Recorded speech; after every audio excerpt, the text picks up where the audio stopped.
Thank you for the patience, y'all. New York Comic Con, how are we feeling today?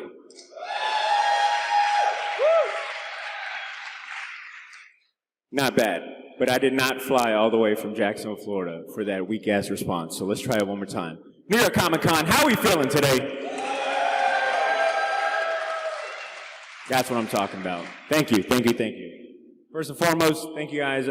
Thank all of you so much for being here. You could be anywhere in the world, but you're here with us, and that means the world to us.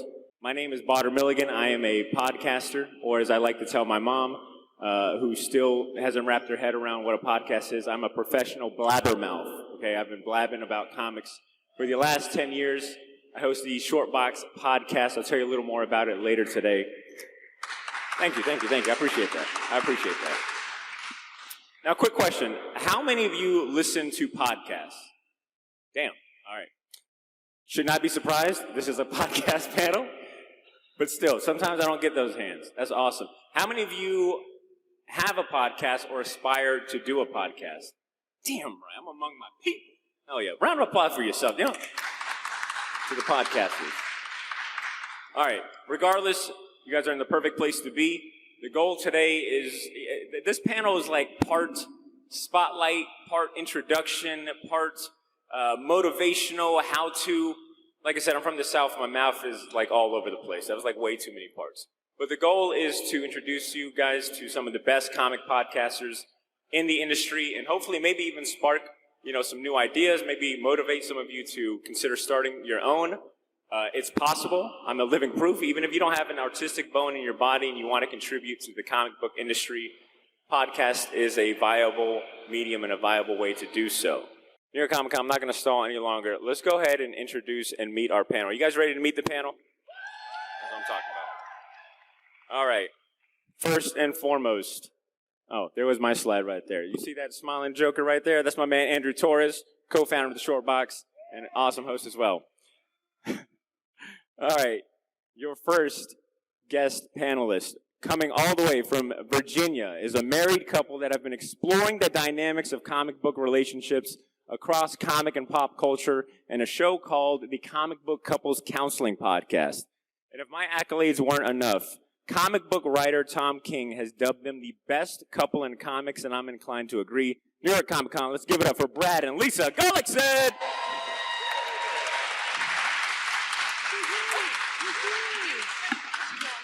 No, I'll take it here. Okay. All right, your next set of panelists might as well be a married couple, considering how much they love each other and how much they bicker and fight. But they're proof that two heads are better than one when it comes to celebrating and covering all the great things in nerd culture. One of them lives in St. Louis and the other lives in Nashville, but they come together and form the Oblivion Bar podcast. New York Comic Con, let's give it up for Chris Hacker and Aaron Noel.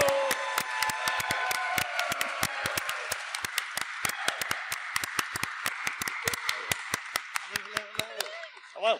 All right, and last but not least, he's currently not here. I think he got stuck at the gate or some traffic, but we're going to go ahead and give him his props anyways because he'll be joining us here shortly. Then this next speaker, who will be joining us shortly, he'll be here. He's been covering comics and interviewing the world's best comic creators for years. He doesn't have a podcast per se, but that's because he's got a face for TV, all right? I mean, just look at the smile. I mean, the skin is looking good, too. You can find him hosting the Previews World weekly YouTube channel, and he's an accomplished comic creator himself. He's the co-founder of Rexco Comics, and hopefully he'll be here soon, but he goes by the name of Troy Jeffrey Allen. When he comes out there, yeah, let's give it up. It's almost like we're trying to summon him with claps. He just, poof. Oh, there he goes. All right, let's dive into it. We're going to talk about first appearances. So last night, I went ahead and looked up all the first episodes of all theyese great podcasts. And I mean, that's bad. That's really bad. I apologize. Firstly, don't do that out there. By the way, don't go to our first episode, let's please. because we're going to start with the Oblivion Bar boys. But I mean, just take a look at them now, and look at these young, smiling, animated whippersnappers right there. It's not a copyright infringement, by the way. It's homages. Chris, Aaron, you guys started in the middle of the COVID outbreak. We were all at home. And in my opinion, you guys were a shining example of, using that free time and finding a hobby and diving all the way into it. considering that you guys are, 3 years deep in the podcast game, when you think back to episode 1, pressing record in episode 1 in April 2020, what are some thoughts that come to mind when you think about how far along you've come? I think the number one thing that I always think about when it goes back to our first episode, which we've actually remastered and relaunched since then. When we celebrated our 100th episode, we went back and took out the reverb, took out the echo. Neither one of us had microphones at that point. It's a great kind of analysis on what we've learned over the last 135 episodes. Is you're kind of feeling your way around in the dark with that first episode going into now our 135th. We've also done 99 episodes over on Patreon as well. It's all about just like never settling for where you're at right now. Always striving to go to that next level when it comes to equipment, when it comes to the way that you prep, when it comes to the way that you approach interviews, all of that stuff, that you just got to keep striving to want to be better. Do you have anything you want to add to that as well? I do, Chris. So yes, it's that natural evolution of trial and error. You're going to fail. You're going to forget to hit record. We've done that a lot. You're going to have to, get it out of, whatever you use. You're going to have to what's the, with Saga? Everybody, we did a Saga spotlight for like episode 54, and I had to edit the episode 6 times because I didn't have enough space on my laptop. And every time I went to export the episode on Audition, it would fail. And 2+ hours of editing would go out the window. And I think it was the 4th time I looked at Aaron. I was like, I think we're just not going to release this episode. But it was such a great episode. We enjoyed it so much. It's the equivalent if you watched the Titanic with, who was it? I can't remember. Jack? No. Leonardo DiCaprio. That's Jack. That's Jack. Yeah. So if you watch the Titanic 4 times end to end, look at here. That's the amount of time that he spent editing that Saga episode. But that's the thing, you're gonna go through a natural evolution of trial and error and also just blatant mistakes. And then also add in a second person who is time zones and states away, and then you're gonna have connection issues. You're gonna switch multiple platforms from recording studios. Like, you just learn. And honestly, it's just about patience with each other. Like, I'm not gonna lie, our friendship is 13 years old, and it has been tested several times. Yes. But luckily, we always come back to it. And we've had some arguments. Luckily, we come back to it. And you have to have those tough discussions with each other because you might get to the point where you hate each other, but you got to keep it going for the show. But then during those discussions, you'll realize what you love about what you're doing. Absolutely. Can I just say, do you guys get what I meant? They are basically a married couple. You guys did all 17 slides in like 10 minutes. Congratulations.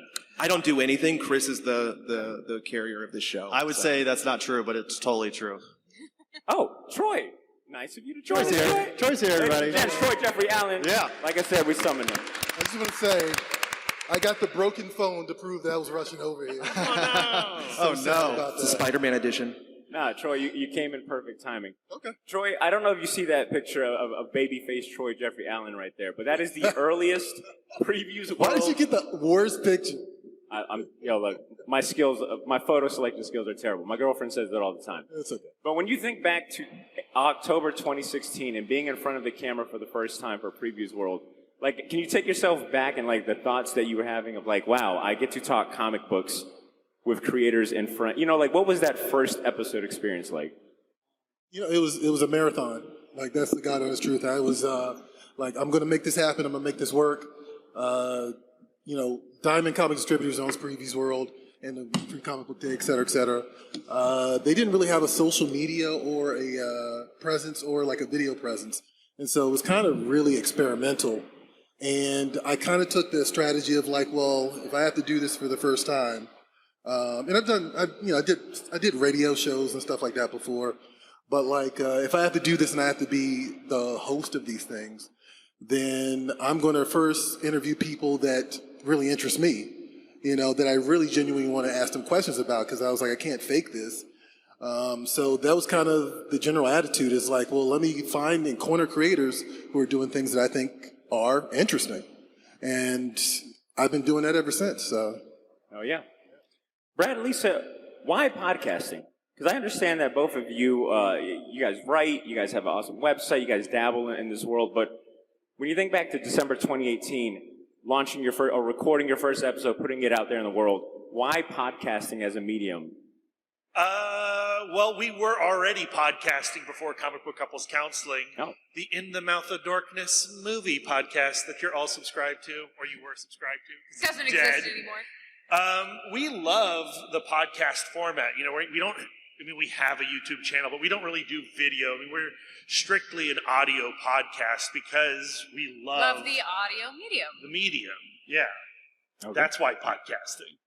And when you think back to that first episode, have you ever went back and listened to your first episode? Yeah, it's humiliating and really embarrassing, and it's the episode that people go back to the most when and I've done it myself, where you find a podcast that you love and you go, no, I'm going to listen to them all. And our first episode was a couple session between Scott Summers and Jean Grey, and we used the book, The 5 Love Languages, to counsel them. It's a good and book. it turns out it's a you know, the It has issues. it has Aaron. issues. There's We don't issues stand with up that book, Aaron. for the 5 love languages, but the quiz online is great.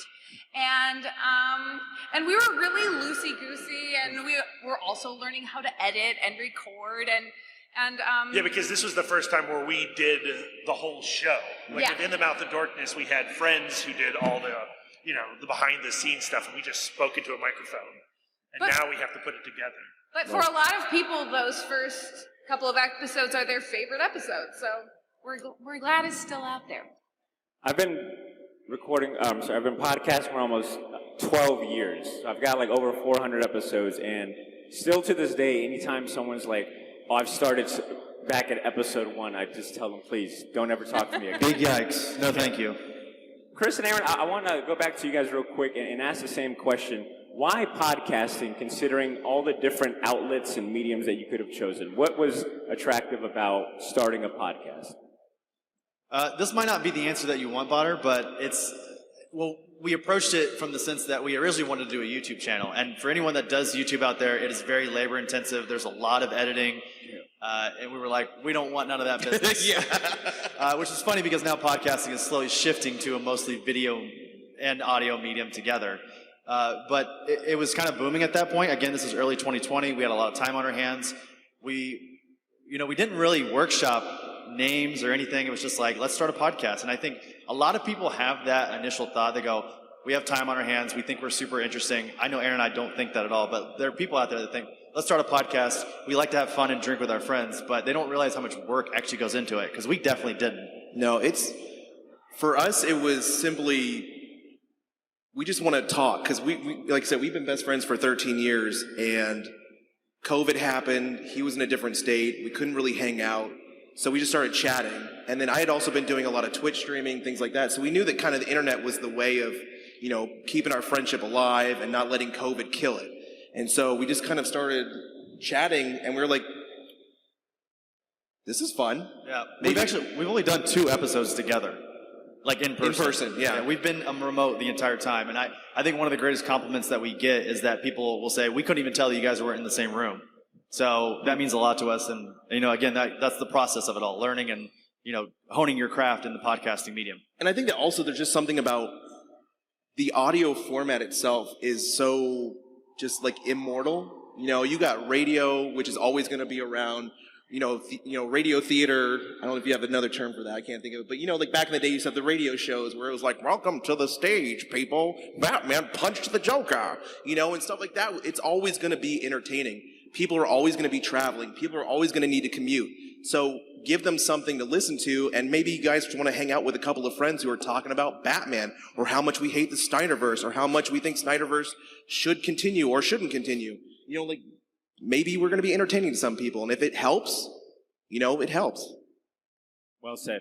And I wanted to start off with, the why. I think that's always important, talking about like the beginnings. Why dive into podcasting, knowing that the work ahead. And I think that there's something special about comic podcasts, because, comic books is just such a passionate medium. The fan base is passionate, and the ability to pour that into a medium like podcasting and having projects like that, I think it just kind of goes hand in hand. I want to talk a little bit, I wanted to also share in the embarrassment of first and share some of Look at that baby face. the earliest. Baby These faces. are like the earliest photos I could find. I think these are like circa 2011 or 12. I've been podcasting so long that they didn't have color photography, so that's the only black and white photo out there. And then the photo on the right is the first time that we ever printed crappy T-shirts. But boy, were we hype about those crappy T-shirts. Humble beginnings. So obviously, we've got a lot of, years of experience up on the stage, folks that have recently started, folks that have been grinding for a long time and putting in the work. And obviously, when you put in the work for an amount of time, when you're consistent, you show that passion and you create a quality product, things like perks come along the way. You get the ability to influence, and as well, and when, you get the ability to, you get perks and influence, but I think we would all agree that as you start building a name and a brand and a reputation, with that power and those, perks and rewards, also comes a great responsibility. And I want to talk a little bit about the highlights before we talk about the reality. And speaking about perks, I think... That's me. Hey, there's Lisa. As if you look to the far right, I think you'll recognize one of our panelists here. She's taller than somebody? And I'm wearing a Jesse Lonergan shirt. Which is super rad. Jesse Lonergan is here in Artist Alley. You should go buy all his stuff. Oh, yeah. Jesse's the best. Lisa, do you want to talk to us about this day? What are we looking at? Where's this panel at? This is at San Diego Comic-Con, and they did a panel about comics journalism other than like essay format. And I write for The Beat. I've written for Women Talk About Comics. But The Beat is how I met Heidi McDonald, who is an icon all the way to the left. And so I got to go up there and represent what podcasting can do, who podcasting can reach. And I got to get my picture in front of that iconic background, which was really cool. And they let you keep the name tag. So it was really, really fun. New York Comic Con, where's our name tags, by the way? I wanted one. That's all I wanted. I did not mean to throw shade. It is very eco-friendly to not have a paper name tag. So. And speaking about, perks of being able to get up on stage and be a part of a panel, you guys just did a panel today with, a little name that you guys all might know, a little Kevin Eastman action today, right, Brad? Yes, we moderated the Teenage Mutant Ninja Turtles IDW panel this morning, and it was, a highlight in our podcasting career for sure. Oh, yeah. Brad, do you want to talk a little bit more about like some of the perks you get to enjoy as someone that's like in the industry? You do write-ups, you've got multiple websites, podcasts as well. Like, what are things that you enjoy being in the podcast medium? I mean, what I enjoy is the podcast. What I enjoy is the audience. I mean, honestly, like the biggest perk is a download. Is like one person listening to our episodes. Yeah. Like, there's nothing better than that. Whatever the success of the podcast has been, I think back to that first year, almost 5 years ago. December 1st will be our 5th anniversary.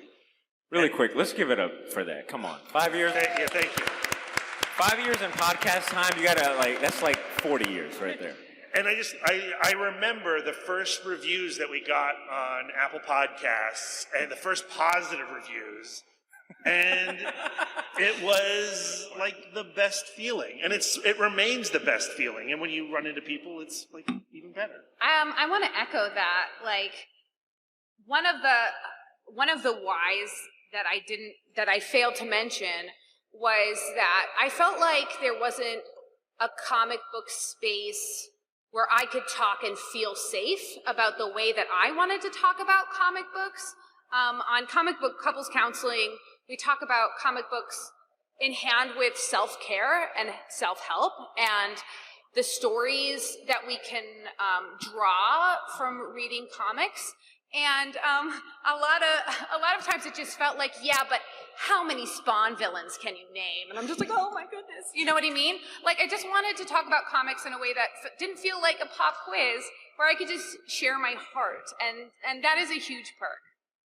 She's underselling it. I got to say this. You guys are underselling it because their podcast is so amazing how it can draw out emotions. Because as probably the newest comic reader on this panel, I read one of the books. It was Invincible. I read the entirety of Invincible, and there's this issue where Mark and Eve are like talking about the assault that happens. No spoilers, but there's an assault that happens. And the way that they approached it in their show literally brought, and I'm not afraid to say it, I'm all about my mental health and, speaking my truth, okay? It brought me to tears, and I was listening to, thank God I was in the car alone, but it brought me to tears because they just brought out something in that discussion that was so powerful. It caused me to kind of like self-analyze some of the trauma that I'd been through in my life, and I'm just like, this is phenomenal to listen to. So don't undersell that conversation. Nobody can talk about comics without talking about themselves. I think that the idea of doing an unbiased review is just a fantasy. So I think going hey, this, talking about Mark and Adam Eve and how they have this functioning relationship and how it's not always easy is important, because then we get to learn about how we can make our relationships better. Yeah, and you guys were like, I bet that you can say free comics. No, Brad and Lisa were like, no, it's not the field. Creating a show you The love. free comics are great. They are great. You love a free comic. No, they're fantastic. I want to move on to another perk, and I feel like reward and blessing that comes with being in this medium, in the space. And I think we could all agree that is the ability to meet, amplify the stories of some of our favorite creators and really get inside their heads about the stories that we all love. I got a picture pulled up of one of my favorite interviews, Troy, that you've done, and that was with Todd McFarlane. I think you've actually interviewed him quite a few times. But do you want to speak a little bit about the different creators that you've been able to share their stories or amplify and that experience? Yeah, so I'm obsessed with story. That's a big thing for me. And for that reason, a lot of my approach is tell me how you first got into comics, tell me the origin of this character, tell me, what was your headspace when you first came up with this? I love the creative process.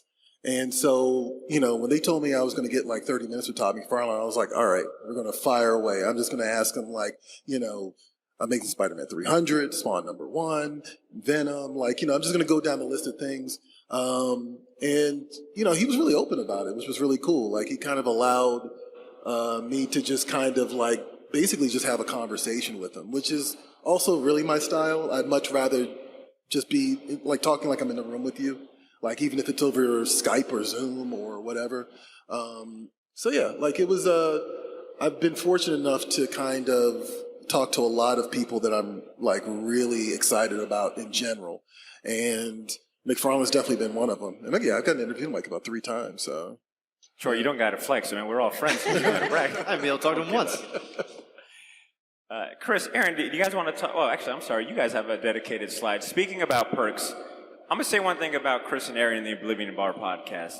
I feel like I've kind of done a lot of different tactics to get, the podcast in front of people. But these guys seem to continue to push the boundary. And what you're looking at is, I'm not gonna say it. Chris, what are we looking at right here? Because I think this is one of the coolest opportunities that I've seen a fellow comic podcaster get. Well, ironically enough, it was in 2018. I was at 2019. I was at New York Comic Con. I went to dinner with one writer, David Boer, and artist Drew Zucker, who are the creative team behind Kanto over IDW. And at that dinner, they also had another friend with them, which was Jack DeMeo, who people who are familiar with Whatnot know Jack. He is a very integral part of the Whatnot and all of that. And through that conversation, we were able to kind of create this partnership. We were the very first podcast that Whatnot had ever partnered with. And we had a very successful first year with them partnering. And then when it came to our second year, Aaron and I brought the idea of let's do our very first Oblivion Bar exclusive version for Phantom Road #1 from Jeff Lemire and Gabriel Walta over at Image Comics. And what you're looking at right now, our good friend in the business, Christian Ward, everyone knows Christian. This week he actually released Batman City of Madness, which is a DC Black Label book. And it's amazing. And it's incredible. It's probably the best looking Batman book of this year. And he did our Phantom Road #1. He sent us a bunch of options, and we had a favorite and it was Christian's favorite as well. He sent all those to Jeff, and Jeff chose this one here. So we're very excited by it. It's very cool. It's very bewildering that we have an exclusive comic, not only with Jeff Lemire's name on it, but with Christian Ward's name on it. And with our name on it. And with our name on it. It's very wild. So yeah, it was a very surreal moment. Aaron, you said that you're the newest comic book reader of the group. You're just really kind of getting into it. But Can you wrap your head around, I guess, like this, how big this kind of is? Like, what are your feelings about it? I mean, it's an honor to learn the comic industry itself and to be a part of it, to be welcomed into it. Again, as a newer reader, as a newer fan, it's so amazing. This community is amazing, and the creators in it are just as amazing. And the things that they create, as a new reader, I had no idea what went into the creation of a book, a letterer, an inker, a colorist, and I get to work and talk to and really during an interview. So I've been doing public affairs and media and things like that for about 12 years, and talking to a creator is much different than doing like a news interview. Creators are so passionate about what they make, and what I don't even think sometimes they understand the inspiration that went into what they are making. To be able to help them draw that out and share those things is so meaningful to me. And as an advocate of mental health, when I can draw something out and have them talk about something, Ava's Comics, or Ava's Demon, Michelle Fuss. Michelle Fuss, yeah. She was a little bit tough to kind of crack open to interview, but once she started going and talking about what went into creating her own like webtoon and then publishing Ava's Demons, it just felt, I don't know, enlightening, and like I helped lift her load and my own as well to bring that out of her. So it was just an amazing thing. And like I said, just talking to people it just makes making connections. It's amazing. Well, yeah, I to kind of echo that too. The ultimate perk of this situation is making friends and talking to creators, because the creators would have absolutely no reason to talk to us if it wasn't for this podcast. That is the ultimate perk. Anytime we get to sit down with a Tom King, a Jason Aaron, a Mitch Gerrits, a Christian Ward, we had David Dasmashian and Leah Kilpatrick on the show today.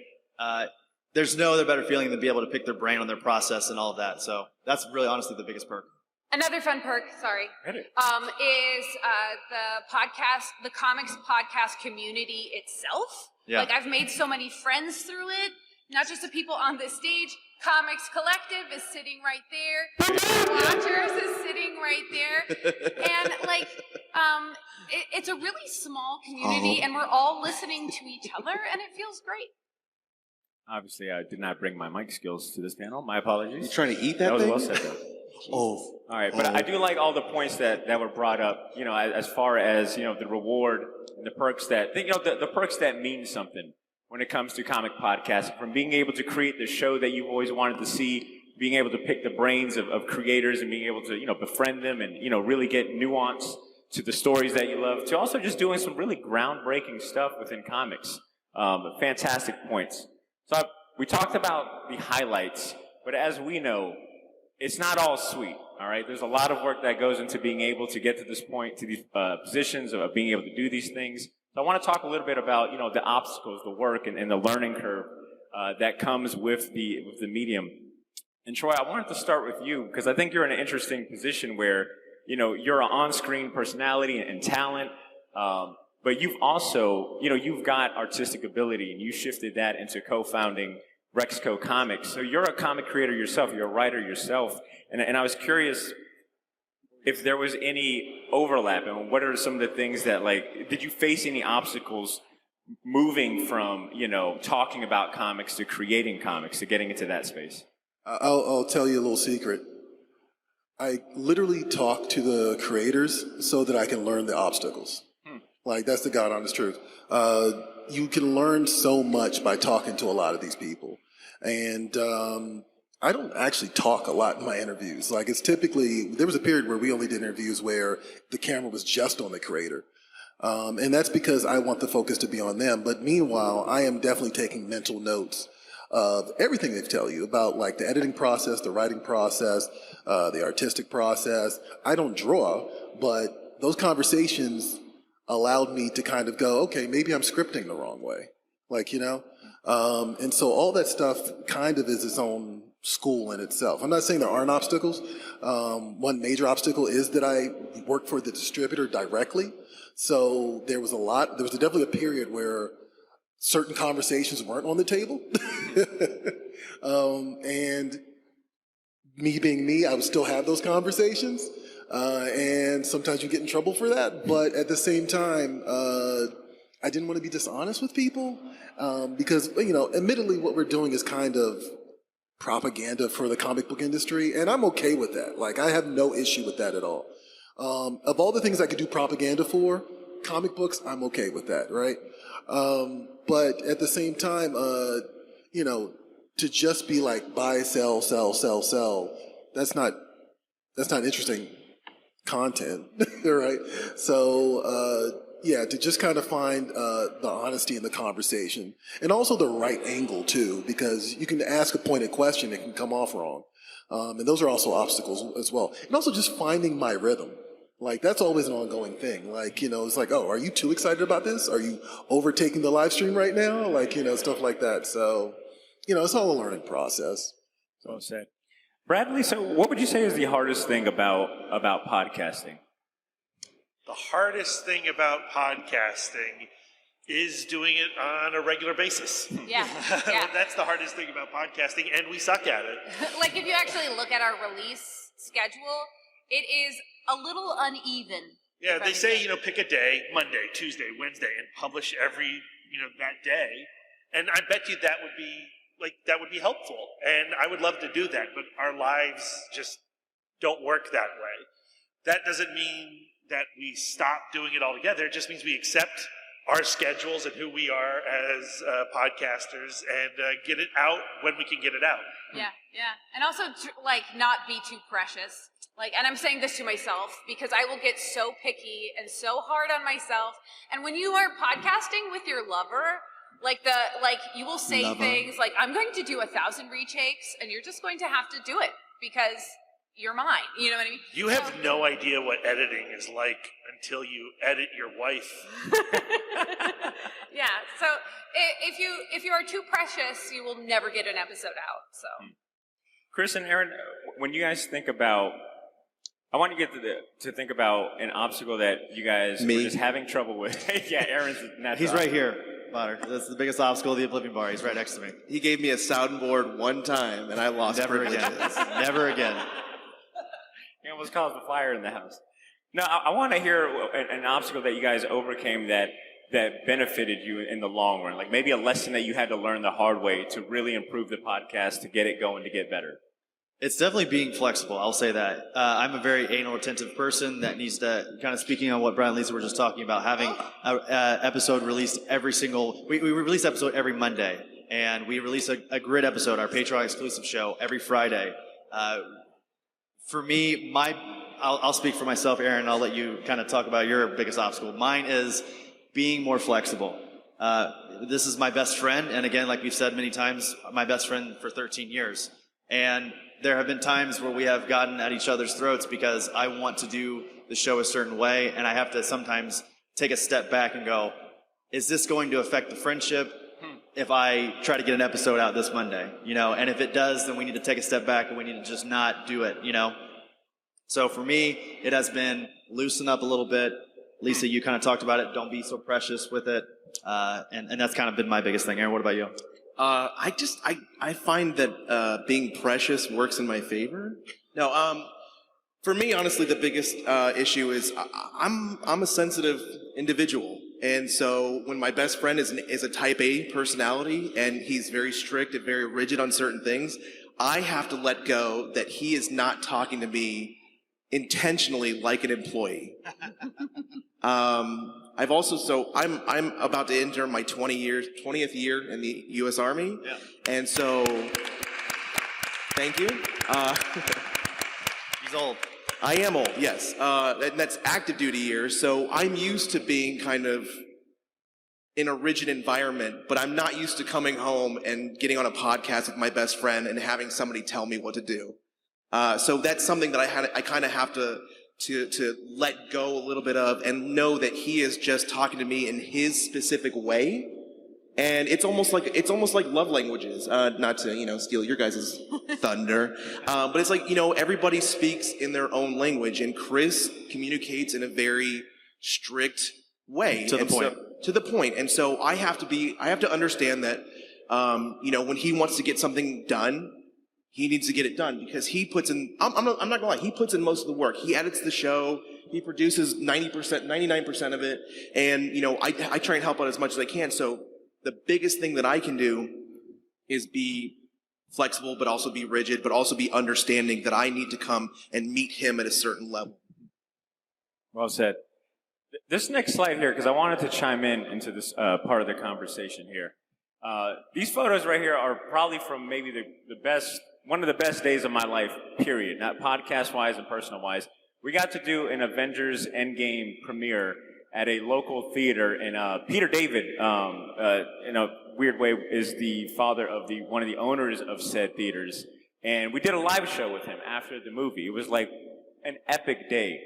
And it got me thinking about how when we first started, we were very hyper local. Like all I was thinking was like local to Jax. Let's get local creators, local, there was really no focus. And I think that's probably one of those type of obstacles that I see early on in podcasters is that they want to do everything when sometimes a little bit of focus is where you want to go. Because as soon as we started tightening up and it was like, okay, it's got to just be about comics. We can't have, you almost alienate the potential for more listeners. Because if they hear it's just a Jack show and, you're from whatever, Tennessee, you're not going to listen. It won't connect with you as much. So that's one thing I did want to share in terms of, just kind of things that you might want to overcome early on is think larger, think bigger.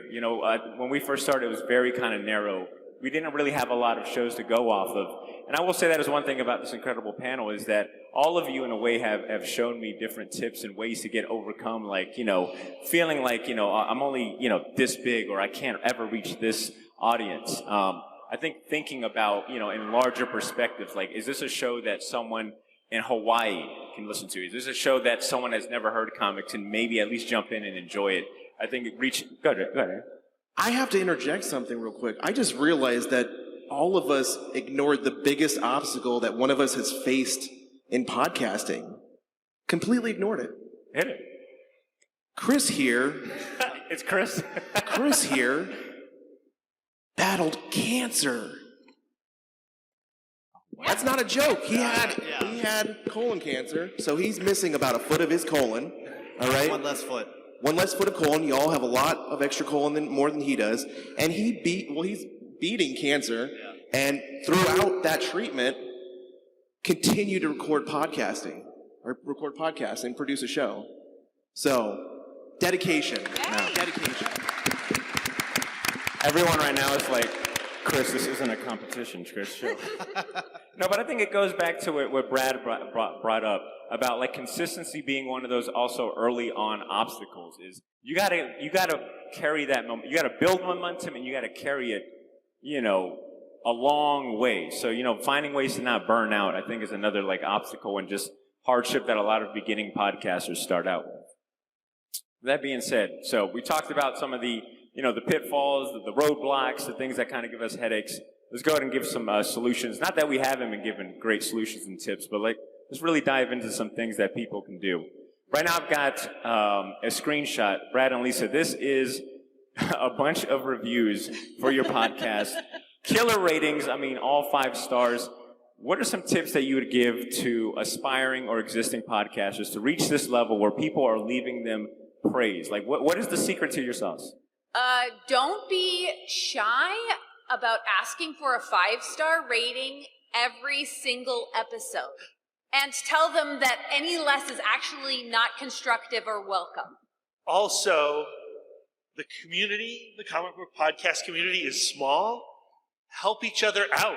Right. And a lot of these reviews are other comic book podcasts, movie podcasts, all kinds of different podcasts. Reach out to them, DM them, and say, hey, I'll write you a 5-star review. You write me a 5-star review. Yes. So I know that some of those are actual listeners. But not all of them. Those first couple if I could, decades worth were, Well, if I could go back in time and relaunch Comic Book Couples Counseling, I would have gone to every single friend that I had and say, I'm launching it on this date, and could you do me a solid when it launches on this date? Write me a 5-star review and on Apple Podcasts. And when they do that, if you get enough 5-star reviews on Apple Podcasts on your launch day, you become a podcast that Apple is paying attention to, and then they promote They you. feature you. So make friends and force them to write you reviews. Also, make good episodes. But the first thing first. There is a little bit on that 1 star. I was going to say, is this an awkward time to say that I'm that 1-star review there? It's an Emma Frost fan, not joking. Yeah. They did not like things we said during our Grant Morrison. Oh, you know who it is. Run. You found out who it was. I mean, they also emailed us. Oh my I know gosh. who it is. That is Wait, effort, wait. and that's a What did you say about Graham Morrison's new X-Men? No, I love New X-Men. Okay, I I was love about Grant to Morrison. say, I love hold on a everything about second. it. They Those Schema people, though, they'll come after you, and we love you, and we see you, and we are going to do Schema episodes. So don't worry. Yeah. I want to add to this too. Early strategy that we had when doing this short box, and we wanted to get our customer reviews is so weird, but our podcast reviews up, is that we would do like giveaways. You know, like, hey, if you send us a screenshot of the review, you know, we'll enter you in a raffle to win a comic, or we'll send you stickers. You know, like give something to the folks that are taking time out to leave a rating and review. Obviously, you'd want it, you know, out of the, you know, love of their heart and time, but you know, I get that sometimes asking folks to take time out of their day for something like this, you know, it works better sometimes when you got a little carrot on the stick. Troy, I'm sorry, not Troy. I'm gonna go really quick to Chris and Aaron. I'm gonna come back to Troy. But Chris and Aaron, when I think of, you know, success also in this space, I think a lot of podcasters are waiting for the day that they can think, you know, sponsorship, monetization, like partnering with like their favorite brands and whatnot, and whatnot. But This show is sponsored by Whatnot, Buy, Sell, Go Live. But you guys just announced your second partnership, or I can't even keep track at this point. But you guys just announced a new partnership with Omnibus, which I think, you know, is worthy of an applause, and I think that is a prime example. Yeah, golf claps. There you go, golf claps. But do you want to give any tips for folks out there and podcasters that are just, you know, right there, they're trying to break in and get, you know, their first sponsorship or first brand deal? I'd like to start with this one, if you don't mind, Chris. Please, go ahead. So as somebody who's been a content creator for some time, Twitch stream, does anybody here stream on Twitch or Kick, anything like that? Anybody? Show hands. Okay. So this will apply to you as well. So just listen to this, okay? Know your value.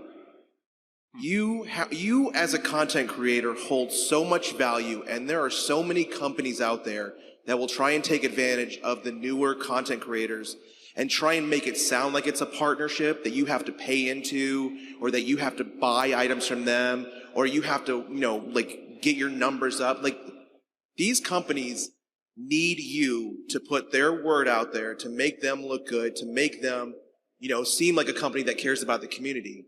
So if a company comes to you and asks you to do more for them initially than they're going to do for you, it's not worth it. Now, the partnerships that we have right now, Omnibus, G Fuel, like these are companies that not only care about what we create, but also care about the community. And Chris and I have had the same approach every single company that has come to us or that we've approached.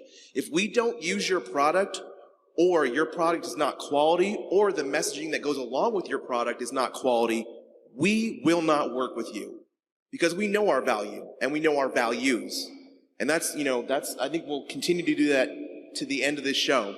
But to speak on Omnibus, we already know what's going on with Comixology, not to, you know, bring any negativity in this space. No, we can go ahead and say Comixology sucks. Okay.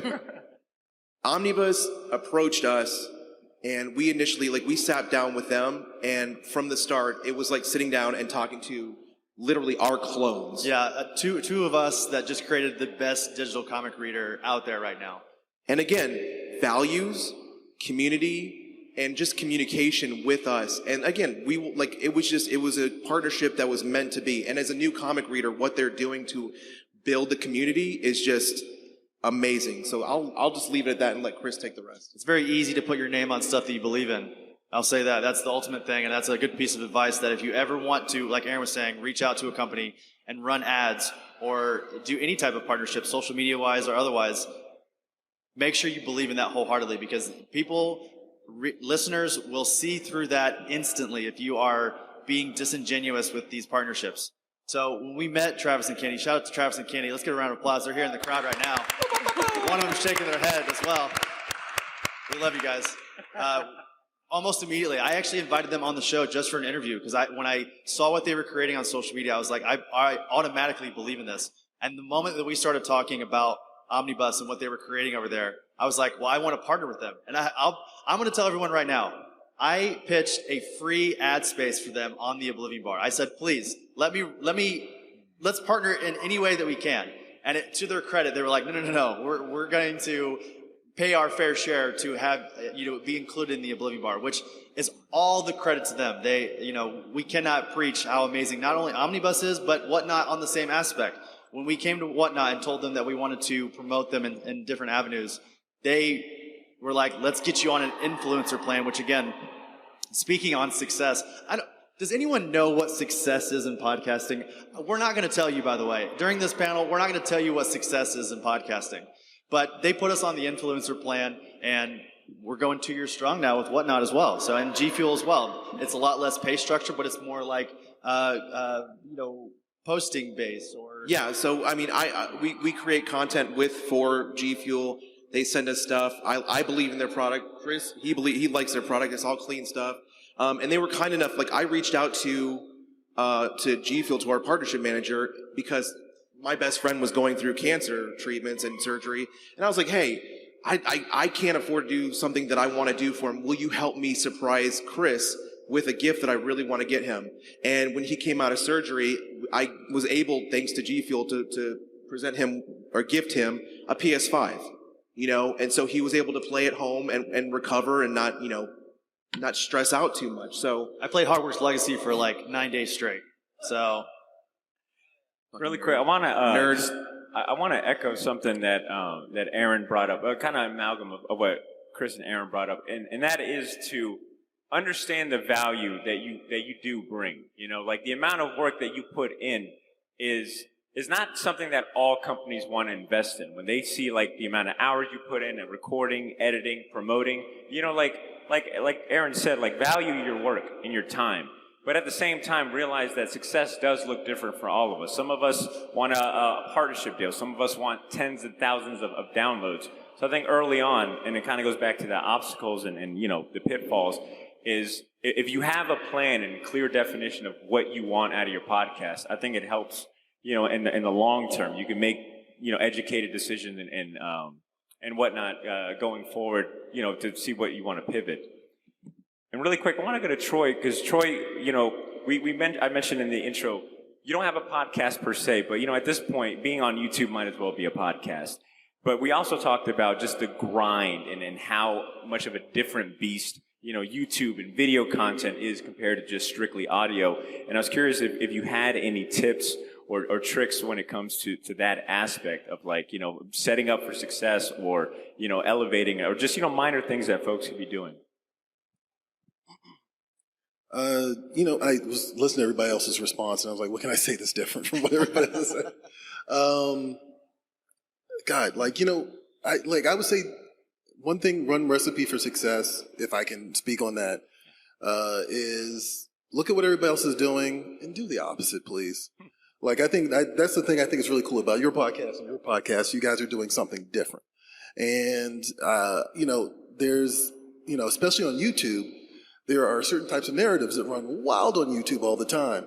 And it's really interesting, especially in comics, particularly in comics.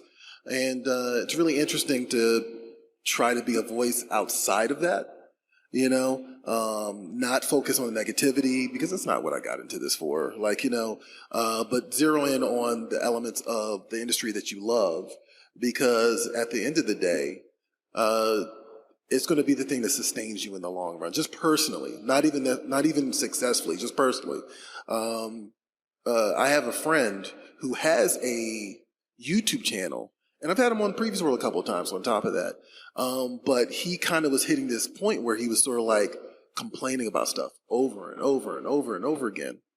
And he actually called me and was like, do you ever get tired of this? And I'm like, well, I'm going to tell you, man, and I don't want to say this to you necessarily because it's your opinion, but at the same time, you're focusing on all the stuff you hate.